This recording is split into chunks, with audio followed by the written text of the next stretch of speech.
Things can go on a long time that don't make sense, but they do come to an end. I mean, the internet thing, I mean, you had these companies selling for many billions of dollars that had practically no prospects of making any money. That's a bubble.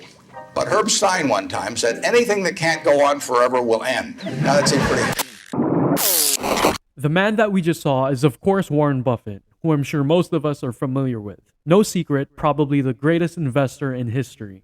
And a big part of that success is his exceptional ability to invest during market crashes. In this video, we're going to see if you can apply Warren Buffett's 5 rules to investing in stock companies and translating that wisdom into NFTs and NFT projects. So rule number 1, never sell a good project at a low price.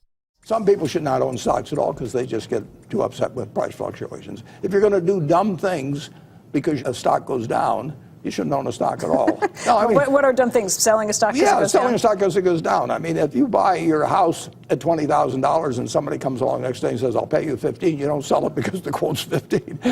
You look at the house or whatever it may be. Some people are not actually emotionally or psychologically fit to own stocks, but I think more of them would be if you get educated on what you're really buying, which is part of a business.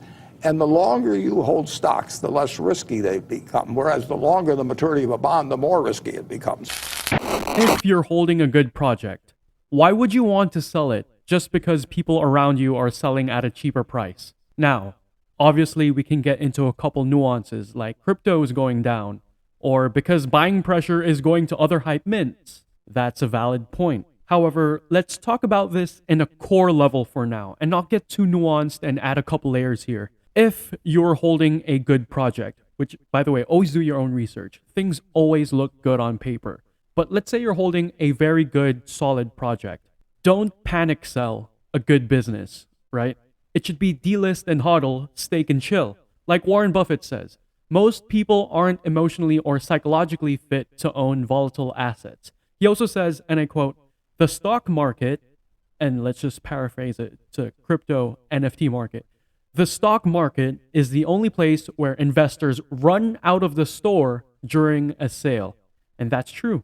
We see it all the time. Obviously, you want to sell if it's a rug, but never panic sell a good project. Assuming it's good, look at it as a discount. Accumulate, do whatever. Look at the sky, not the floor price. Rule number 2, market crashes are opportunities in disguise. Change your perspective on them and seize the opportunity. Biggest mistakes we've made by far are mistakes of omission and not commission. I mean, it's the things I knew enough to do, they were within my circle of competence, and I was sucking my thumb. And that is really, those are the ones that hurt. I probably cost Berkshire at least $5 billion, for example, by sucking my thumb 20 years ago or close to it when Fannie Mae was having some troubles, and we could have bought the whole company for practically nothing. And big opportunities in life have to be seized. We don't do very many things, but when we get the chance to do something that's right and big, we've got to do it. And to do it in a small scale is just as big a mistake almost as not doing it at all. I mean, you got to grab them when they come. You don't see a crisis, me, I see an opportunity. We ain't the same. Yeah? You don't saw a pandemic, me, I saw a pandemic. Come on now, we ain't the same. The big opportunities in life have to be seized. That is a very important quote I want you to tattoo in your head. The Web3 space has a lot of opportunities for wealth, and we've all seen it firsthand. We're all still incredibly early. You are 100x away from life-changing money, and it's not even a joke. So seize the opportunity.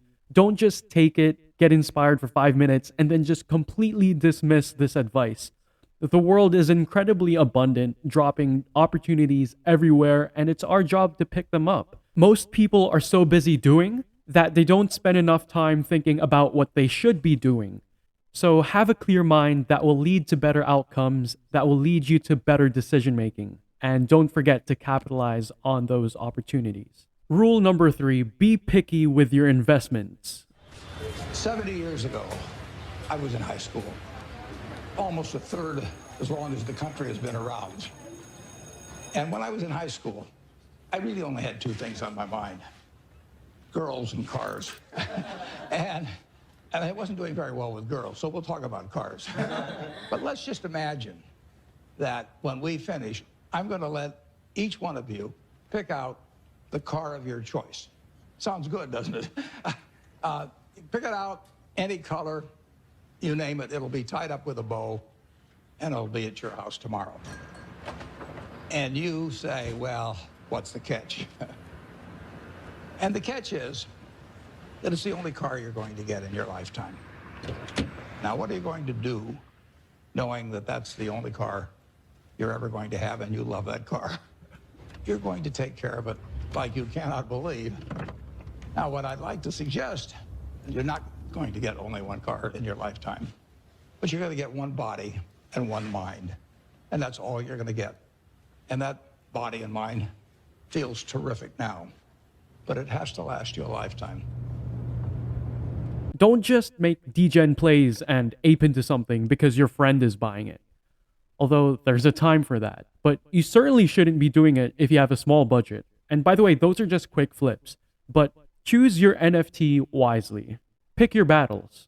99% of the time, it's quality over quantity, right? And leave your answer in the comments down below.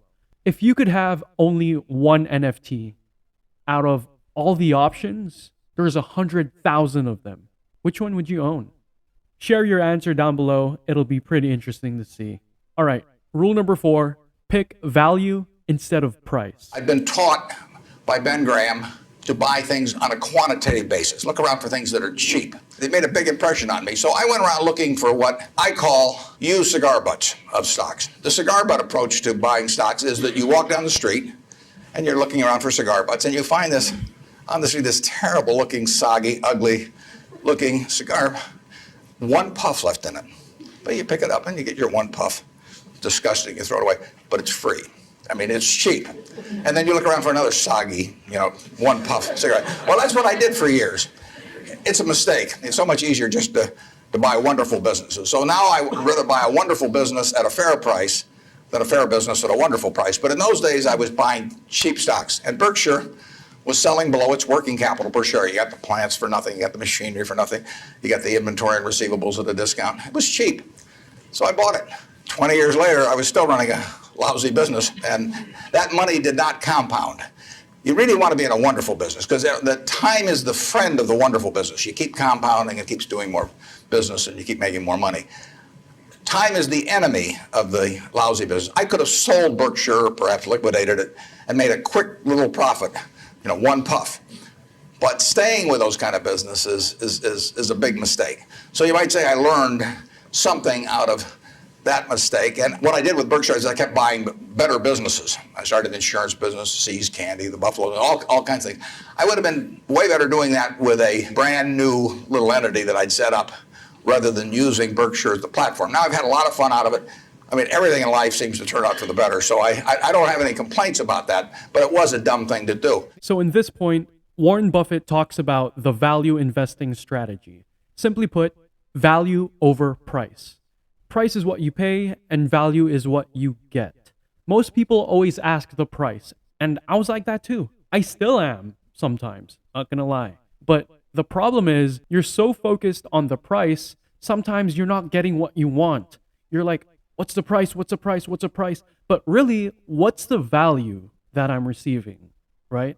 On a more technical note, value investing is buying something at a significant discount to their intrinsic value.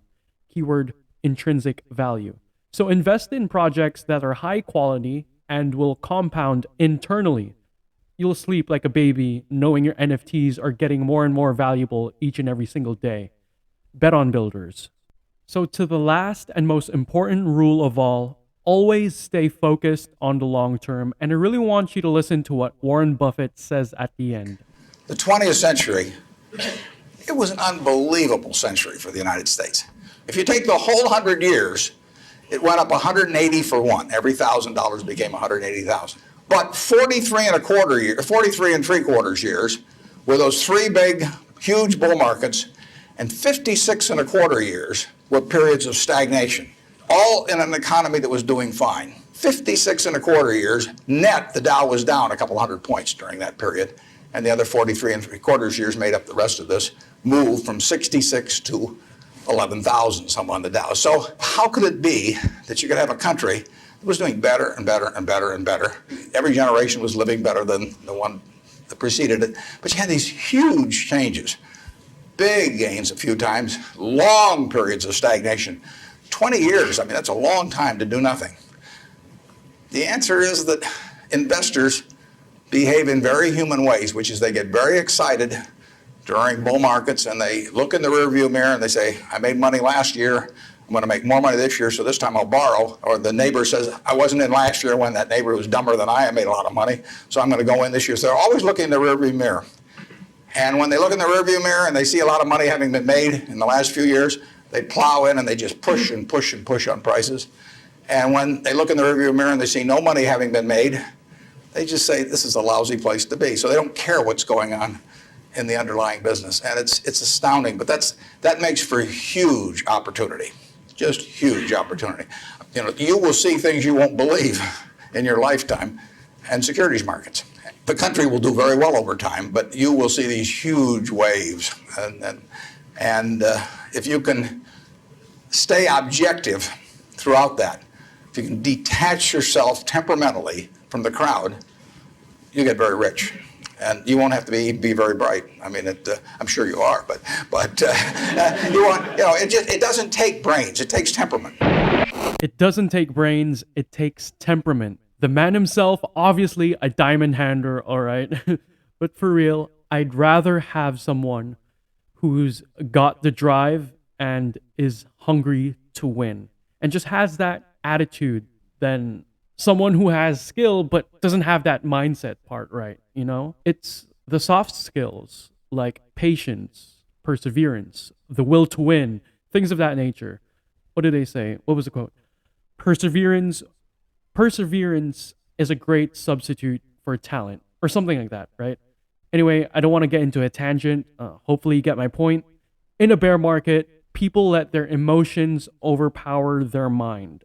Emotions are contagious. Just cover your ears.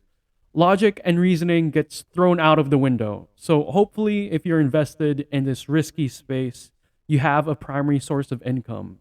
And this is just money you can lose. So to wrap things up, never panic sell a good project at a low price. Seize the opportunity. Be picky with your investments. Pick value over price. This is just a long game, and if you have a long-term mindset, you'll always win. So stay focused on the long term. And that's pretty much the end of the video. I hope you enjoyed. Let me know if you made it to the end.